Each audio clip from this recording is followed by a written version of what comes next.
জানিয়ে দিব এই মুহূর্তে আমাদের হাতে এসেছে বাংলাদেশের গুরুত্বপূর্ণ আপডেট সংবাদের শিরোনাম। শুরুতেই থাকছে রাজশাহীতে ভারতীয় সহকারী হাইকমিশন কার্যালয় ঘেরাওয়ে পুলিশের বাধা। এবারে জানিয়ে দিব বাবরের পথ ধরো 7 সিস্টার স্বাধীন করো মুসাদ্দিকের স্লোগান।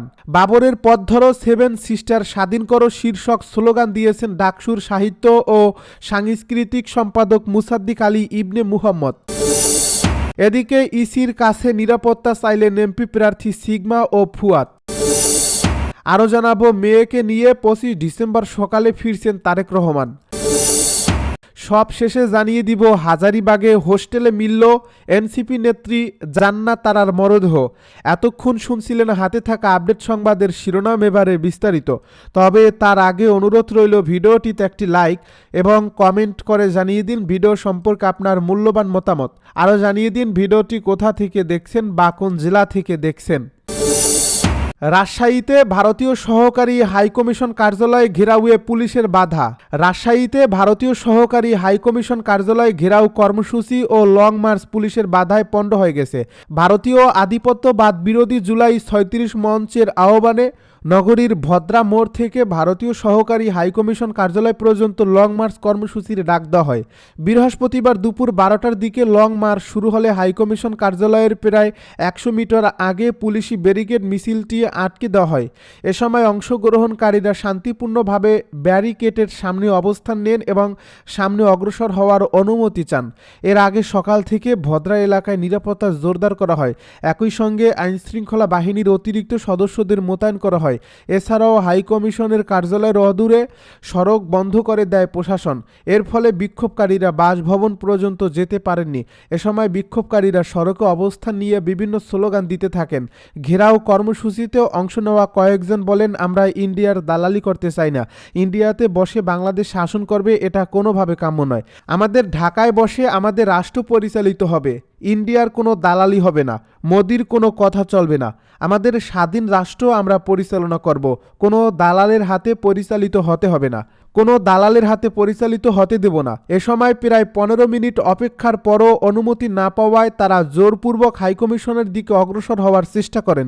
এতে পুলিশ বাধা দিলে উভয় পক্ষের মধ্যে ধাক্কাধাক্কির ঘটনা ঘটে। এই ঘটনার পর অংশগ্রহণকারীরা ব্যারিকেডের সামনে বসে অবস্থান কর্মসূচি পালন করেন। প্রায় 1 ঘন্টারও বেশি সময়ে তারা সেখানে অবস্থান করলেও আইনশৃঙ্খলা রক্ষাকারী বাহিনী কোনোভাবেই হাইকমিশন সংলগ্ন সড়কে কাউকে প্রবেশ করতে দেয়নি। এদিকে পরিস্থিতি নিয়ন্ত্রণে এলাকায় অতিরিক্ত পুলিশ মোতায়েন করা হয়। তবে শেষ পর্যন্ত লং মার্চ ও ঘেরাও কর্মসূচি সফলভাবে সম্পন্ন করা সম্ভব হয়নি। এ বিষয়ে রাজশাহী মহানগর পুলিশের অতিরিক্ত কমিশনার নাসির ফরহাদ জানান, কয়েকজন ভারতীয় সহকারী হাইকমিশনের দপ্তর ঘেরাও করতে যায়, তবে পুলিশ তাদের সেটা করতে দেয়নি। বাবরের পথ ধরো 7 সিস্টার স্বাধীন করো মুসাদ্দিকের স্লোগান। বাবরের পথ ধরো 7 সিস্টার স্বাধীন করো শীর্ষক স্লোগান দিয়েছেন ডাকসুর সাহিত্য ও সাংস্কৃতিক সম্পাদক মুসাদ্দিক আলী ইবনে মোহাম্মদ। আজ বুধবার জুলাই ঐক্য নামে একটি প্ল্যাটফর্মের Dhaka march to Indian high commission কর্মসূচিতে এ স্লোগান দেন তিনি। জানা যায়, আজ বুধবার বিকেলে লং মার্চ নিয়ে ইন্ডিয়ান হাই কমিশন অভিমুখে যাত্রা শুরু করলে বাড্ডা এলাকায় পুলিশের বাধার মুখে পড়ে জুলাই ঐক্য।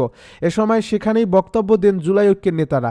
এর এক পর্যায়ে নিজের বক্তব্যের সময় বাবরের পথ ধরো 7 সিস্টার্স স্বাধীন করো শীর্ষক স্লোগান দেন মুসাদ্দিক। এ সময় তিনি বলেন, ভারতের রাজধানী দুটি, একটি দিল্লিতে আরেকটি কারওয়ান বাজারে। তার এমন মন্তব্য ও স্লোগানের 30 সেকেন্ডের একটি ভিডিও সামাজিক যোগাযোগ মাধ্যমে ছড়িয়ে পড়ছে। ইসির কাছে নিরাপত্তা চাইলেন এমপি প্রার্থী সিগমা ও ফুয়াদ। ত্রয়োদশ জাতীয় সংসদ নির্বাচনে নির্বাচন কমিশনের কাছে নিরাপত্তা চেয়েছেন কিশোরগঞ্জ 4 আসনের সম্ভাব্য স্বতন্ত্র প্রার্থী কাজী রেহা কবির সিগমা এবং আমার বাংলাদেশ পার্টির সাধারণ সম্পাদক ও বরিশাল 3 আসনের সম্ভাব্য প্রার্থী আসাদুজ্জামান ফুয়াদ। বুধবার নির্বাচন ভবনে গিয়ে নির্বাচন কমিশনের কাছে পৃথকভাবে এ সংক্রান্ত আবেদন করেন তারা। প্রধান নির্বাচন কমিশনার এএমএম নাসির উদ্দিন, নির্বাচন কমিশনার আব্দুর রহমানের মাসুদ এবং মোহাম্মদ আনোয়ারুল ইসলাম সরকারের সঙ্গে সঙ্গে সাক্ষাৎ করে লিখিত আবেদনে জমা দেন কাজী রেহা কবির সিগমা। কাজী রেহা কবির সিগমা আবেদনে কিশোরগঞ্জ ৪ আসনে স্বতন্ত্র প্রার্থী হওয়ার প্রত্যয় ঘোষণা করে তিনি নির্বাচনী এলাকায় গণসংযোগ শুরু করছেন এবং এরই মধ্যে ব্যাপক জনসমর্থন পেয়েছেন বলে উল্লেখ করেছেন। গণসংযোগ কার্যক্রমে তার অনেক কর্মী ও সমর্থক সক্রিয় রয়েছেন বলেও জানিয়েছেন তিনি। আইনানুগ গণসংযোগ কার্যক্রমে ভীতি সৃষ্টি ও বাধা দেওয়ার উদ্দেশ্যে কিশোরগঞ্জ জেলার অষ্টগ্রাম থানার পুলিশ ন্যাক্কারজনকভাবে তৎপরতা চালাচ্ছে বলে অভিযোগ জানিয়ে তিনি জানান, ১৬ ডিসেম্বর দিবাগত রাত আনুমানিক ১টার দিকে তার এক নিরপরাধ কর্মীকে গ্রেপ্তার করে ভুয়া মামলায় কিশোরগঞ্জ আদালতে পাঠানো হয়েছে। এতে তার কর্মীরা আতঙ্কগ্রস্ত হয়ে পড়েছেন এবং নির্বাচনী কার্যক্রম মারাত্মকভাবে ব্যাহত হচ্ছে। গ্রেপ্তার মোহাম্মদ কিয়ামত আলী, একজন নিরীহ ও জনপ্রিয় ব্যক্তি উল্লেখ করে সিগমা বলেন, তার বিরুদ্ধে আগে কোনো মামলা বা অভিযোগ ছিল না। তাকে ২০২৪ সালের ৯ নভেম্বর দায়ের করা একটি মামলায় আসামি দেখানো হয়েছে, যা সম্পূর্ণ মিথ্যা ও বানোয়াট। ওই মামলায় কিয়ামত আলী এজাহারভুক্ত আসামি নন। অষ্টগ্রাম থানার খুব কাছাকাছি বসবাস করলেও গত ১ বছরে পুলিশ কখনো তার খোঁজ নেয়নি। এতে স্পষ্ট বোঝা যায় শুধু তার কর্মীদের মধ্যে ভীতি সৃষ্টির উদ্দেশ্যেই এ ধরনের পদক্ষেপ নেওয়া হয়েছে। বিষয়টি তদন্ত করে অবিলম্বে দায়ী ব্যক্তিদের বিরুদ্ধে আইনানুগ ব্যবস্থা গ্রহণ এবং আসন্ন নির্বাচন সুষ্ঠু ও প্রশ্নাতীত করতে প্রয়োজনীয় পদক্ষেপ নেওয়ার জন্য সিএসির হস্তক্ষেপ কামনা করেন তিনি।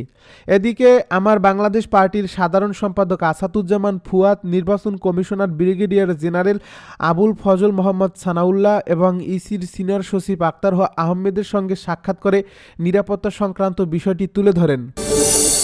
মেয়েকে নিয়ে ২৫ ডিসেম্বর সকালে ফিরছেন তারেক রহমান। আগামী ২৫ ডিসেম্বর দেশে ফিরছেন বিএনপির ভারপ্রাপ্ত চেয়ারম্যান তারেক রহমান। ওই দিন সকাল ১০টার পর তারেক রহমানকে বহনকারী বিমান ঢাকায় অবতরণ করবে বলে বিএনপি চেয়ারপারসনের একান্ত সচিব আব্দুস সত্তার বিবিসি বাংলাকে নিশ্চিত করেছেন। লন্ডন থেকে সিলেট হয়ে তিনি ঢাকায় আসবেন বলেও জানান আব্দুস সত্তার। তিনি জানান, বিএনপির ভারপ্রাপ্ত চেয়ারম্যান তারেক রহমান তার মেয়ে জাইমা রহমানকে সঙ্গে নিয়ে আসবেন। গত ১২ ডিসেম্বর রাতে এক সংবাদ সম্মেলনে বিএনপির মহাসচিব মির্জা ফখরুল ইসলাম আলমগীর জানান, সবকিছু ঠিক থাকলে আগামী ২৫ ডিসেম্বর বাংলাদেশে ফিরবেন তারেক রহমান। হাজারীবাগে হোস্টেলে মিলল এনসিপি নেত্রী জান্নাত আরার মরদেহ। রাজধানীর হাজারীবাগের জিগাতলা কাঁচাবাজার সংলগ্ন একটি ছাত্রীবাস থেকে জান্নাত আরার রুমি নামে এক তরুণীর ঝুলন্ত মরদেহ উদ্ধার করছে পুলিশ। তিনি জাতীয় নাগরিক পার্টির ঢাকা মহানগর দক্ষিণের সমন্বয় কমিটির যুগ্ম সমন্বয়কারী ছিলেন। বৃহস্পতিবার সকালে ছাত্রীবাস থেকে ওই শিক্ষার্থীর মরদেহ উদ্ধার করে ময়নাতদন্তের জন্য ঢাকা মেডিকেল কলেজ হাসপাতালের মর্গে পাঠানো হয়েছে। পুলিশ জানিয়েছে, জান্নাত আরা রুমি জাতীয় নাগরিক পার্টির রাজনীতির সঙ্গে জড়িত। জান্নাত আরা রুমি নওগাঁ জেলার পত্নীতলা উপজেলার নাজিরপুর থানাধীন মোহাম্মদ জাকির হোসেনের মেয়ে। তার মায়ের নাম নূরজাহান বেগম। হাজারীবাগ থানার ভারপ্রাপ্ত কর্মকর্তা সাইফুল ইসলাম গণমাধ্যমকে নিশ্চিত করেন, তিনি জানান, সে এলাকায় থাকাকালীন এনসিপির রাজনীতির সঙ্গে জড়িত ছিল। এটি আত্মহত্যা নাকি হত্যাকাণ্ড তা খতিয়ে দেখা হচ্ছে।